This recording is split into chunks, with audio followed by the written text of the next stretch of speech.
Everyone, welcome back to Brownsugar Commentary. I am your girl, Kayla. If you are new here, make sure to subscribe for more videos. Okay, so let's get right into it. So today, I want to talk about the movie that I just saw this weekend called Bad Hair Day on Hulu. It's a very interesting piece of film. You feel me? I mean, if you are on Twitter, social media, whatever, I'm pretty sure you've seen the trailers for this film and whatnot. I remember seeing it about a month ago, and I was like, I wasn't too blown away by it, but I said support Black creators, support, especially when Black filmmakers, especially since Get Out and stuff, they've been going into the whole genre of horror a little bit more, and this film has that kind of flavor, like that Get Out, Us type of flavor, where it's kind of like more social commentary, like mixed in with horror. So I said, let me give it a shot, right? So I'm going to give you as quick as I can, plot summary, and then I'm going to give my thoughts. Okay, so basically, this movie is surrounded by a girl named Anna Bledsoe. And the movie starts out with she's young, she's getting a perm, and we all know back with if you had a perm, you have to, they put the products in, you got to sit and let the product do its magic, or not magic really, but straighten your hair out and you got to wash it out. So she's there, and I think it's her sister that's applying the relaxer, and the sister is having her sit there for mad long, and she realized her hair is starting to burn like a real crazy amount, and so she finally runs to the bathtub, washes it out, and she has a huge burn in the back of her head. And so that's how the movie starts, basically. That's how the first opening shot. And so we get taken into present day, except this movie takes place in the 1980s, so think that that's the time period. I think they're in Los Angeles, I want to say. But basically, she's an adult now. She has natural hair. She still has the burn in the back of her head. They make sure to show that. But she works for like a television set, or not set, but like a television company, I guess, or network, I should say. Think like BET, I guess. It's called Culture, which later gets changed to Cult, which is very interesting.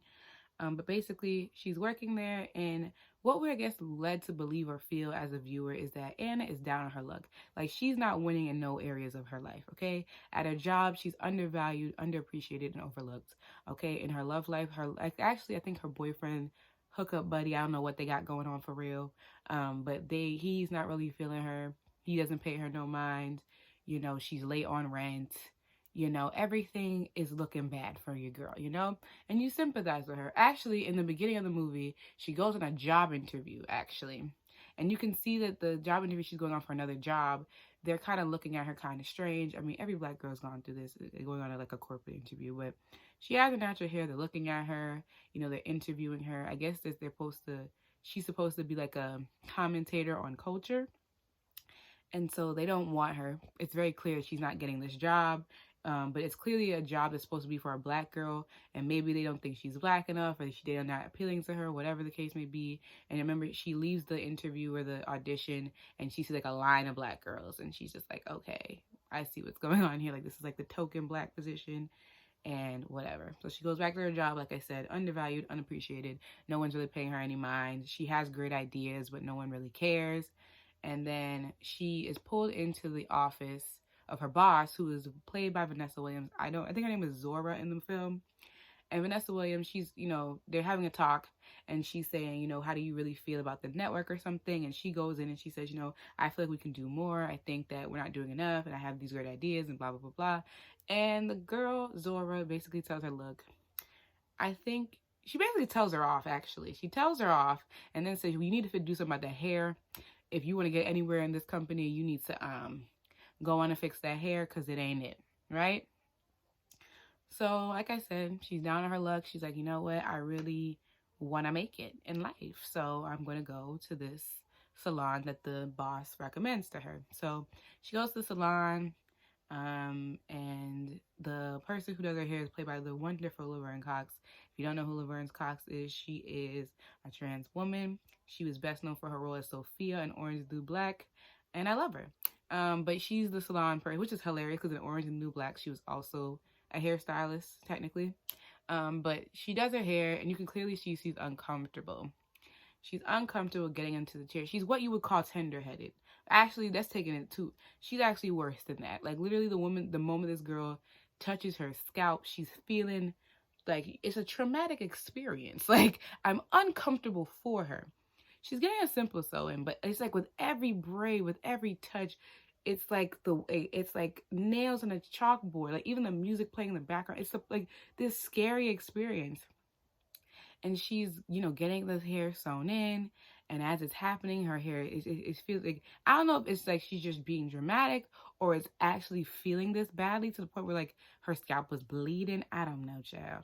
But basically, she passes out because she's that like whatever.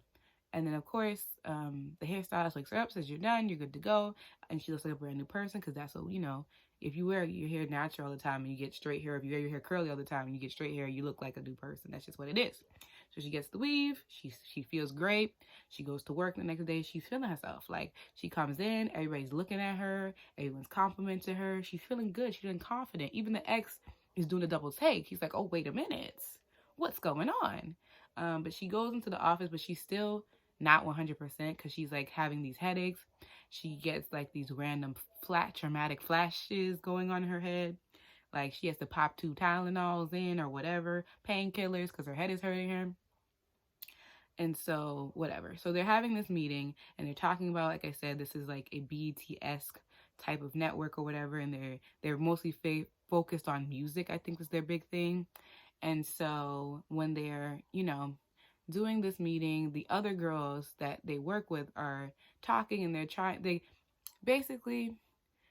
are giving their ideas and the Zora lady not really feeling it. And every time she tries to say whatever, it's like they're being combative, much like how Anna was in the beginning.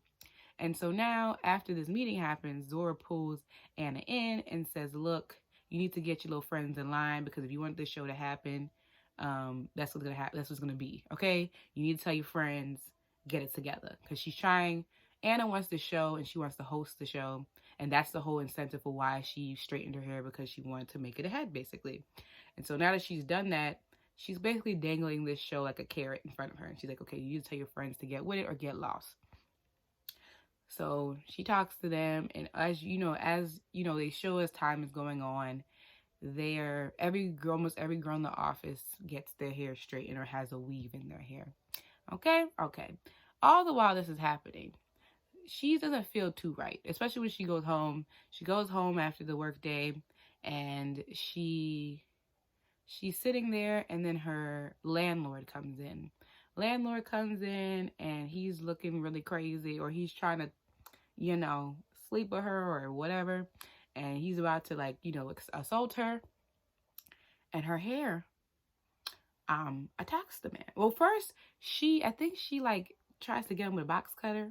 Yeah, and then the hair attacks him, and he okay, so then she has to get rid of the body, so she throws it out the window, which is crazy to me because if you watch the movie, this is a very tiny woman, and I'm like, how did she get this big man into the trash can? What's really going on here? But neither here nor there. So now she's kind of freaked out because she's like, wait a minute, what is this hair doing? What's happening?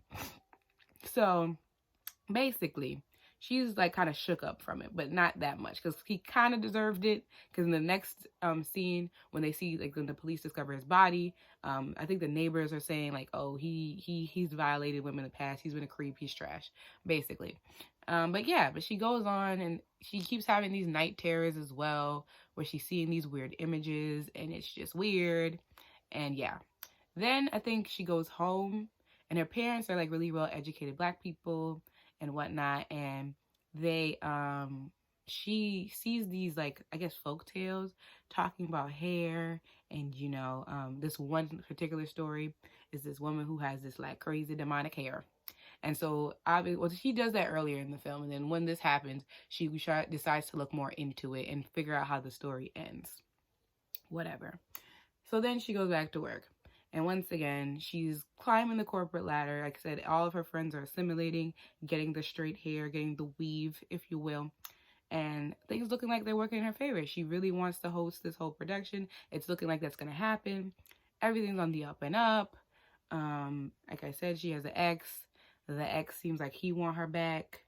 She's kind of playing with whatever. He's not really that important until a little bit later. But she goes on, and I think there's a party.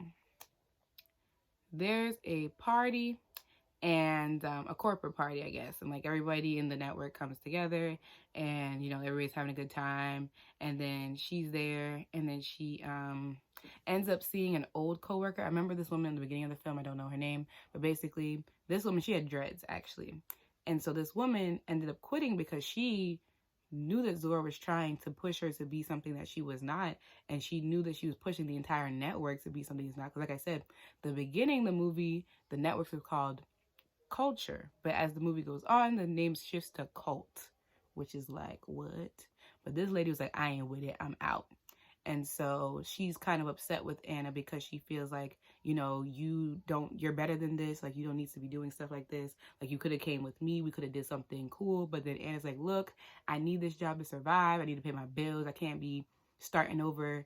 So like whatever, like I'm almost there. Like my dream's about to happen. So her and the lady kind of go back and forth with it. But it kind of shakes her up. It shakes her up, and then she goes out, and then she sees her ex, because her ex was messing with Zora, actually. They had a little entanglement, if you will. And so he and Zora are arguing. But then after Zora drives off, he comes to Anna. It's like, you know what? We should have stayed together. I miss you, blah, blah, blah, blah. So they end up going back to his place, I want to say. And they end up, zooming about to do the little devil's tango, horizontal polka, whatever you want to call it, forbidden dance. And everything's going great. But then she ends up blindfolding him. And then she, okay, he's out of here, okay? So then she's really shook up now. She's like, okay, this hair is wildin'. This hair is wildin'. I am doomed. I don't know what to do right now.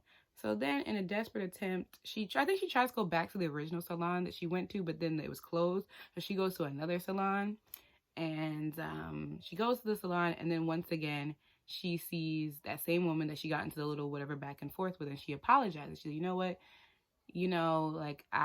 You are right. I did do you wrong. Like, I just, you deserve an apology, whatever. They're making up.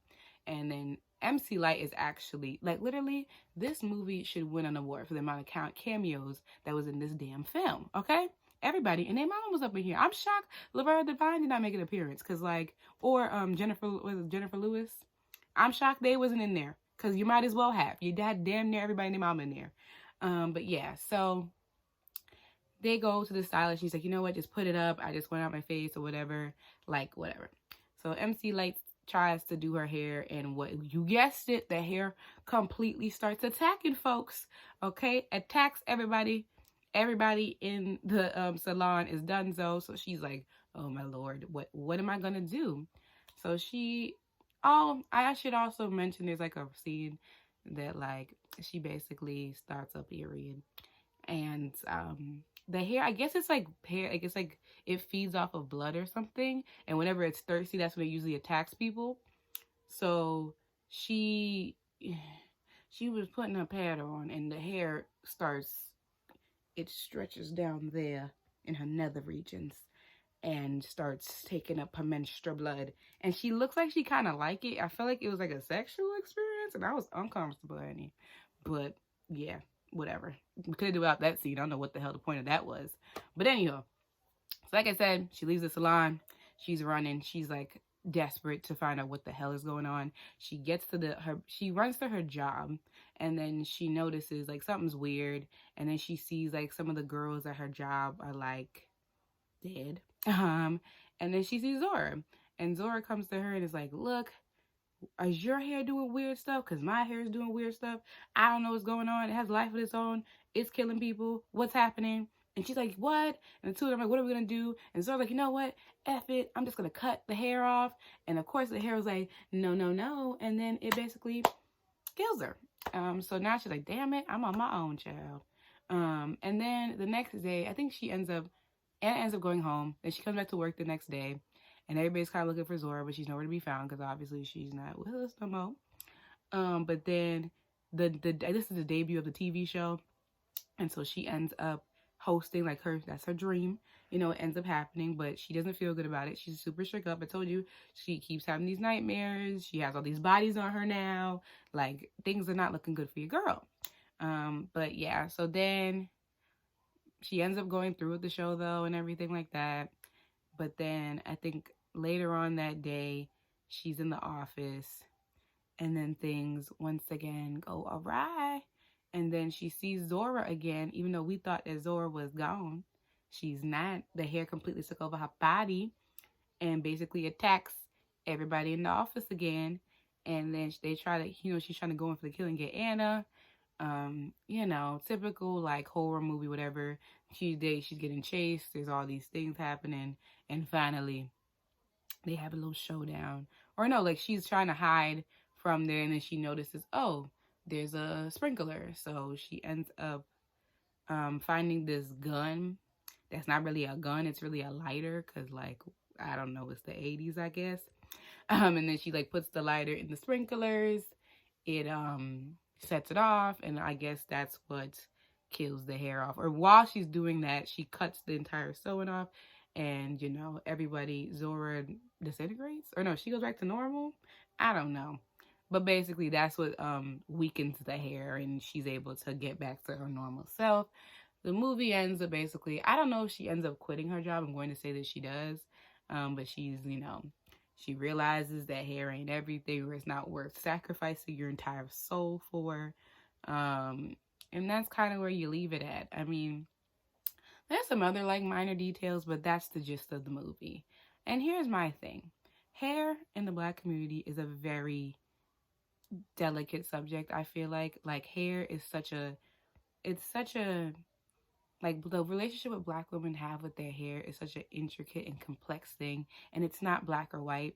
And I feel like this movie has a very black and white like depiction of hair, especially women in their hair in terms of like the corporate world. And it's like, I get what you're saying, I get what the message was, but it got lost in translation. Because number one, this movie felt like Scary Movie, or like South, that was it, How to Not Be a Menace in South Central. You know what I'm talking about? Like a Wayne's Brother production without the Wayne's Brother, without the actual like funniness of it. Because like when you watch those movies, you know what those movies are. They're making fun of other movies. It's a parody. It's meant to be like chalked up for laughs. You know what I mean? No deep meaning behind them. It's just there for the sake of comedy. This movie is like, it's trying to be this like satirical take on Black women and their hair and the lengths that they go and all that stuff, or the unhealthy relationship I always have with our hair or whatever. And it doesn't do that, at least not for me. Like I said, it's not a black and white issue. Like, yeah, there are plenty of girls out there that we growing up, like I said, had that like experience of like almost having to be forced into like assimilating with white culture, especially if you're like, grew up in predominantly white spaces. Like for me, I grew up in like the suburbs, like during middle school and high school. So like I went to school with a bunch of white people. And so all the Black girls had, in middle school, everybody had relaxers. So I got a relaxer. And in high school, everybody had sew-in. So I got a sew-in. And so, yeah, there was this like kind of shame or whatever concerning her natural hair, because that's what we were just taught. And like looking in media and everything, like you never really saw Black girls rocking their natural hair. Even if they had their real hair, they would still either straighten it or perm it or whatever. It really wasn't until around 2014, 2015 when, natural YouTubers became a big thing. And we started to learn like, okay, relaxers are like not good for you. They're not good for your hair. They're a no-go. And as a collective, I feel like most Black women are like, all right, no more perms, straight natural. Like there's very rare you see a Black girl today that don't rock her natural hair. And the thing is, and it's a thing, like, it's like, yeah, there are the girls who are still either wearing relaxers or weaves because they don't love themselves or their hair. It's not that they don't love themselves, it's just they don't love their hair. I guess that goes hand in hand. But you know what I mean? Like, there are girls that are like that for sure. Or they're ashamed of it. Or they believe that it's not pretty because, like I said, these are thousands of years of European white standards that's been placed on us for centuries. It's not so cut and dry like that. And, like, literally this year, they passed, the Crown Act, I think it was, where Black girls can finally wear their natural hair to school. You know what I mean? Like, it's so much more than that. There's so much weight put on that you really cannot cover in an hour and a half movie. But, like, you know what I'm saying? It's just, like, not every girl that wears wigs, that wears weaves, that, hates themselves. Like, look, this is a wig right now, and it looked like natural hair. Like I love my natural hair, and I wear it whenever, but I'm lazy. So I'm gonna put a wig on when I feel like it, okay? Like, natural hair is work, like a full-time job, okay? Especially if you got super thick hair, that is a job, okay? Like, come on now. And not a lot of women have that time. Some people don't want to do that. And that's completely fine. They're justifying that. Don't mean they love themselves less. Don't mean they're not proud of being a black woman, whatever. Like, that's just what it is. And even like in society as a whole, like I said, there are plenty of corporations and things that won't hire you because you just have natural hair. Like, there's so many times I got denied for a job and I wonder, was it the way my hair looked? Like, well, what was it? You know what I mean? Because there are some jobs that are like that. And that's just, like I said, thousands of years of white supremacy and anti-blackness. And like I said, the society telling you, hey, your hair ain't it. Like, it's not just you know what I mean? Because even in the movie, like, you can tell that Anna, like, there's a scene where she's saying, like, this is, I need this. Like, I'm broke. Like, she was going to get evicted tomorrow, okay? Like, if the hair didn't eat up the stinking landlord, she was going to, whatever. And yes, I wholeheartedly believe that, the right job is out there for you. When the right job is not going to, like, make you shrink yourself or change yourself in any way. And you shouldn't let that take you over. And hair should not mean everything to you. But one, I feel like black women already learned this lesson, like I said, with the natural hair movement. So you're kind of like 5 years too late. And two, it's just like, no. Like, I'm like, what was I supposed to get from it? You know what I mean? Like, I don't understand the lessons to be learned. Like I said, I think a lot of black women already know this already. Like, how many women did a big chop? Like, some women cut their hair completely bald. NDRB taught us back in 03 or 06, whatever that song came out, I am not my hair. We've been on this train already. You know what I mean? I feel like a better movie that does this, while it's not necessarily the same genre, but it's hitting on the same lesson, is Nappily Ever After on Netflix with Sanaa Lathan. Like, that is a better thing because it shows you, like, this character and how from her childhood, like the hot comb and her, when she went to the pool and she jumps in the pool and her natural hair is all poofy and whatnot, and her, like, one of her classmates or peers, whatever, is like, oh my God, your hair. And so, like, she becomes so wrapped up into her hair that it literally becomes a part of her identity. She don't even, it's like exaggerated a little bit, but like, we could relate. You know what I mean? Like, she doesn't even go out. Like, she has to check the temperature because she got to know what the humidity's looking like. You know what I mean? Like, she just becomes so ingrained in her hair that it kind of, like, she loses who she is. And then, she goes on this, like, self-discovery thing and she learns, whatever. And that movie also isn't, like, super perfect, but the message is clear and I'm completely okay with it. And that makes for an overall decent film. This movie, it comes off hoteppy because, like I said, just because a black woman wears a weave does not mean she doesn't love herself or her blackness or her natural hair. She could just be lazy, or, like, protective styling also is a big thing. Like, come on. And it's just like, and this is the other thing, like, a lot of people, when we were talking, like, I see people on social media talking about this film and critiquing it, and I feel like we like to protect our creators so much because we don't get a lot. So when people make, like, bad stuff, everybody's like, oh my God, everything doesn't have to be Oscar winning. Everything doesn't have to be, whatever. And, like, yeah, I get that. Yes, I am completely wholeheartedly believer in, like, black people can make mediocre crap too. Like, that's okay. Or make movies that are not meant to win awards. But I mean, come on. We didn't think this movie was going to win no damn awards. You saw this film, like the trailer of this film, and you were like, yeah, it's going to win an award. No, the hell you didn't. Like, I didn't expect anything else. But, like, and yes, I'm not going to compare it to Jordan Peele because Jordan Peele has his own lane. And you want to, respect creators in that right. But it's just like, no, it felt like a joke to me. And you know who was the biggest joke of them all? Black women. Like, that's what it just felt like. And I don't know if that was the intent, but that's just surely what it felt like. Especially because the man who made, I want to get his name correct. His name is Justin Simeon, who made Dear White People, by the way, which was a great film. So my expectations was high. Okay? Dear White People, the film and the TV show. Because I like that movie and I like the TV show. The third season was meh, but that's another time. Story for another time. But, he's made good films before. He hasn't made anything to this caliber, but, and then you give us this incredible lineup of talented people and all these cameos. I'm thinking, like, at the very least, it's going to be aight. Like, it's not going to be amazing. But this movie was just like what the hell is going on here? Like I said, like, what? It don't make no sense. It's just like, why? It just feels like a joke. Like, it just felt like I don't take this movie seriously. And I see some people get the message or whatever and understand it, but it's just like, no, we could have went about this a whole other way. Like I said, it comes off hoteppy, like, oh, you have a weave, you don't love yourself, you let the woman take over or whatever. Oh, also, I guess it's important to know about the film. I'm sorry if I'm all over the place with this, but like, you know. But the people who made the weave or in charge of the weave company that the women in the film is using is like the white people who truly own that network. So that's another thing. I guess that's supposed to be the aha moment, but like once again, you could do that. There was another way to do this. Like I see the potential. Really, this movie should have been a short film. I don't feel like it should have been a feature-length film. Like, no. There was no reason why this movie had to be like an hour and a half, 2 hours, however long it was. I feel like it would have been more interesting and like whatever if it was like a short film.